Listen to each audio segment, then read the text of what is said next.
मैं दीपक शर्मा मौजूद हूं अभी दिल्ली गाजीपुर बॉर्डर पर और आज हमारे साथ एक खास शख्सियत मौजूद हैं दिल्ली गाजीपुर बॉर्डर पर। तो आइए हम एक खास वार्तालाप करते हैं जिसमें एमएसपी बिल को लेकर जो कानून वापसी को लेकर जो बात चल रही है। 3 काले कानून, जो पहले किसानों की मांग है कि तीनों काले कानून वापस हों, पहली बात ये। और दूसरा पॉइंट ये कि एमएसपी, जो मेन मुद्दा है एमएसपी, अगर एमएसपी बिल कैंसिल होता है तो उसके बाद की आगे की क्या रणनीति है या किसानों की क्या मांगें रहेंगी। तो आइए हम इसी विषय में चर्चा करते हैं और हमारे साथ जो मौजूद हैं। सर नमस्कार। नमस्कार सर अपना परिचय। मेरा नाम भारत पुत्र है और मैं इस मूवमेंट के साथ पिछले 2.5-3 महीने से जुड़ा हूँ। जो परिस्थिति अभी एमएसपी के बिल को लेकर चल रही है और 3 कानूनों को लेकर चल रही है, एक तो न्यूनतम क्या लागत होगी, दूसरा ये कि न्यूनतम लागत के साथ किसानों को किस तरीके से उसकी पेमेंट्स होनी है, और तीसरा जो डीले और डिफ़ॉल्ट चल रहे हैं उसके सेटलमेंट्स कैसे होंगे प्रीवियस के।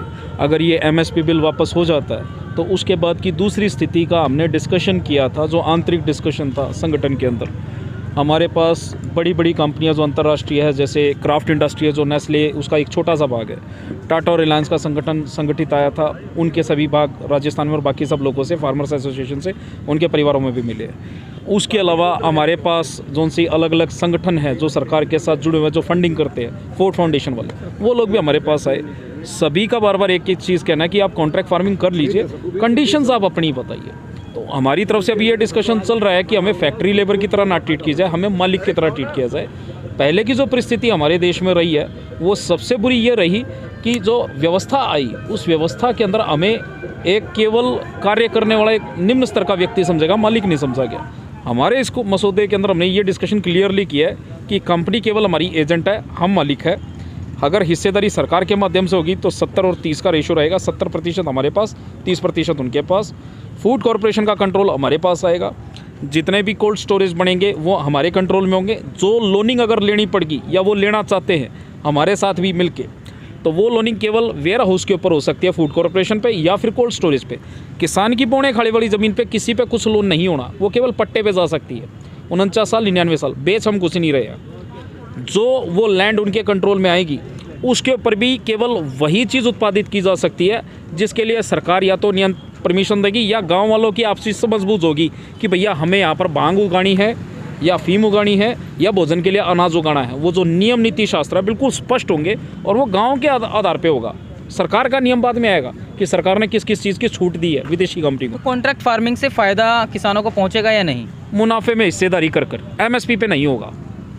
मुनाफे में हिस्सेदारी का मतलब है कि हम मालिक हो गए और वो लोग केवल हमारे माल बेचने वाले एजेंट, और जितना भी टैक्स लगेगा हम पर और उस पर एजेंट पे, कॉर्पोरेट एजेंट पे, वो बराबर टैक्स लगेगा। अब चाहे आप उसको 10% लो अगर गवर्नमेंट के हिसाब से, और अगर हमारे देश में इस वक्त गृह युद्ध हो जाए, जिस तरह की परिस्थिति बना दी है सरकार ने, आंतरिक गृह युद्ध भी हो गया और सरकार को आर्मी ने टेक ओवर किया, तो हम 18% तक टैक्स देने को तैयार है, क्योंकि गाँव से किसान और जवान ने ही सारे काम करने हैं। पैकिंग, डिलीवरी एक एक आइटम हमने करनी है। मालिक तो वो सिर्फ बेचने वाला, उसका तो सिर्फ ठप्पा लगना है, काम तो सारे हमने करने, बोने खाने के।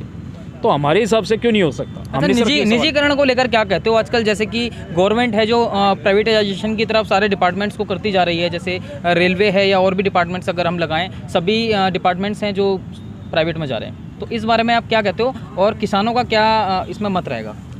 फिर बता देना चाहता हूँ, जो मत हमारा एग्रीकल्चर के नियम को लेके है कॉन्ट्रैक्ट फार्मिंग में, हम ये चाहते हैं कि सरकार के जितने भी डिपार्टमेंट जो नवरत्ना है या जो टूट चुके नवरत्ना में से, बेहतर होता कि सरकारी मुलाजिम को उसमें मुनाफे में हिस्सेदारी दी जाती।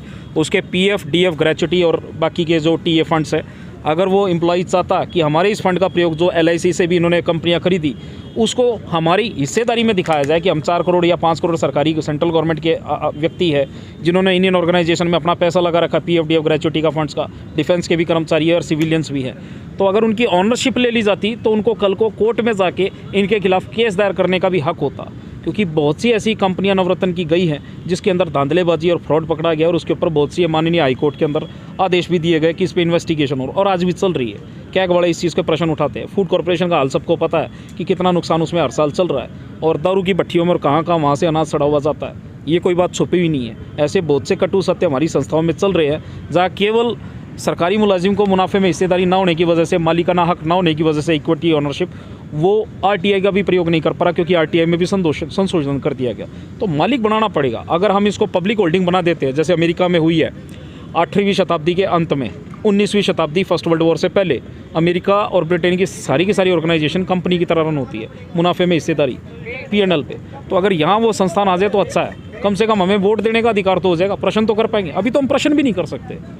संस्था के जितने भी यहाँ सुरक्षाकर्मी बैठे हैं वो कोई प्रश्न नहीं कर सकता उनसे, वो केवल ऑर्डर लेने वाला मुलाजिम है, हमें मालिक बनाना पड़ेगा। तो अच्छा, ये बात तो रही एमएसपी पे कानून को लेकर, या एमएसपी का कानून वापस होने के बाद क्या आगे की रणनीति होगी। अभी बात करते हैं हम किसान आंदोलन की। जैसा कि 109 दिन हो गए हैं किसान आंदोलन को, और लगातार सभी किसान बॉर्डर पे बैठे हुए हैं। ठंड है, धूप है, बारिश है, किसानों को अपनी एक ही उम्मीद है सरकार से कि तीनों काले कानून वापस हों। जी, अभी आपको क्या लगता है कि ये कब तक चलेगा ऐसा, और किसान कब तक बैठे रहेंगे बेसहारे? जब तक ड्राफ्ट के ऊपर इवैल्यूएशन नहीं हो जाता, क्योंकि कॉर्पोरेट ने तो अपना ऑफर दे दिया है 99 साल का आगे का, और पीछे की पेनल्टीज़ भी देने को तैयार है जो उसने स्पेशल इकोनॉमिक जोन में सरकार से बेनिफिट लिए थे। हमारे पास ऐसे बहुत से प्रश्न आए थे जहाँ स्पेशल इकोनॉमिक जोन की ज़मीनें अलग अलग जगह खरीदी गई है, उनका प्रयोग कुछ नहीं हुआ, केवल ज़मीन लेके वहाँ पर वेयर हाउस बना दिया गया और टैक्स फ्री जोन का प्रयोग किया जा रहा है। हमारे देश में कुछ ऐसे भी प्रश्न उठाए गए कि वो जोन सी चीज़ें अभी चल रही है उसका भविष्य में असर क्या होने वाला अगर कॉन्ट्रैक्ट फार्मिंग आई। हम बार बार ये चीज़ कह रहे हैं, मालिकाना हक दे दो, मालिकाना हक दे दो, नौकर मत समझो, एमएसपी मत समझो। इन्फ्लेशन एडजस्टमेंट इंडेक्स के हिसाब से आप पेमेंट नहीं कर रहे। आपका 1 लाख का अगर ज़मींदार है गन्ने का, इनका आम का है, उसका अनार का है, इनका गेहूं का है, उनकी पेमेंट के साइकिल में जो डिफ़ॉल्ट है, कई जगह 6 महीने है, कई जगह 1 साल है, कई जगह 2 साल है, तो वो महंगाई भत्ता दर 2 साल की नहीं दे रहे, वो पेमेंट वो उसी साल की दे रहे। तो ये हमारा दुर्भाग्य है कि अभी की जो परिस्थिति चल रही है जिसमें एमएसपी के कानून वापस लिए जाए, तो उसके अंदर ये लोग उस चीज़ पे ध्यान नहीं दे रहे हैं। बार बार हम वही डिस्कशन कर रहे हैं, एमएसपी को हटा दीजिए, अभी की ये जो सी हमारी मूवमेंट चल रही है इसको स्वीकार कर लीजिए, और डिस्कशन ऑफ कॉन्ट्रैक्ट फार्मिंग में हमारे हिसाब से मालिकाना का कर दीजिए। एमएसपी को भूल जाओ, आप कैंसिल कर दो, रद्द कर दो। नहीं करोगे तो फिर कॉर्पोरेट से ही डायरेक्टली बात करनी पड़ेगी, क्योंकि कंपनियां ही इस वक्त सरकार चला रही है। हर कोई व्यक्ति जानता है चैनल के अंदर क्या बात चल रही है, और वो चैनल के मालिक विदेशी हैं, भारतीय मूल के नहीं हैं। जो भारतीय मूल का भी है वो भी कर्जा उठा के बैठा है ब्रिटेन के माध्यम से, अमेरिका के माध्यम से, और बहुत भारी भारी कर्जे हैं इनके, और उसी वजह से ये सारी दिक्कत चल रही है। हमारी एसोसिएशंस के अंदर भी उन लोगों ने बार बार प्रेशर दिया, मल्टीपल रूट से, अलग अलग जगह से आए, यूरोप के माध्यम से आए, अमेरिका के माध्यम से, ब्रिटेन के माध्यम से, और रिलायंस और टाटा के ग्रुप तो अलग अलग जगह से उन्होंने ऑफर दी है एसोसिएशंस को हटाने के लिए कि आप सड़क छोड़ दीजिए, आप एमएसपी पे ही चलती है, आप मुनाफे में हिस्सेदारी मत कीजिए। बार बार आपका मन भटकाने की कोशिश की जा रही है। देखिए, अभी आप सुन रहे थे दिल्ली गाजीपुर बॉर्डर से कैमरामैन अनिल कुमार के साथ मैं दीपक शर्मा।